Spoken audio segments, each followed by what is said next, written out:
Hello viewers, welcome to my botanical bliss. আশা করি আপনারা সবাই ভালো আছেন, আমিও ভালো আছি। এই যে দেখুন, এটা আমার শীতের কসমস ফুল গাছ, প্রচুর ফুল হয়েছে।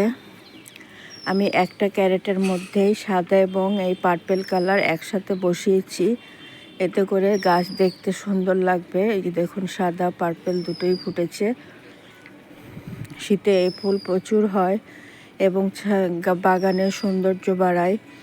আপনারা চাইলে সব গাছের পাশাপাশি এই কসমস ফুলটা শীতের বাগানে রাখতে পারেন। শীতকালের কালেকশন অনেক হয়। গাঁদা ফুলের পাশাপাশি এই ফুলের সৌন্দর্যও অনেক বেশি। এই যে দেখুন, এটা আমি প্রতিস্থাপন করেছি 50% বাগানের মাটি, 30% গোবর সার, 20% কোকোপিট দিয়ে। এভাবে গাছ প্রতিস্থাপন করলে গাছ খুব ভালো হয়। কোকোপিট অবশ্যই দিবেন। কোকোপিট দিলে জল ধরে রাখার ক্ষমতা রাখে।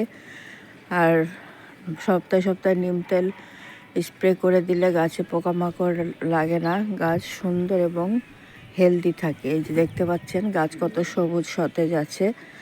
আর সপ্তাহে সপ্তাহে খোল ভেজানো জল দিলে প্রচুর ফুল হয় আর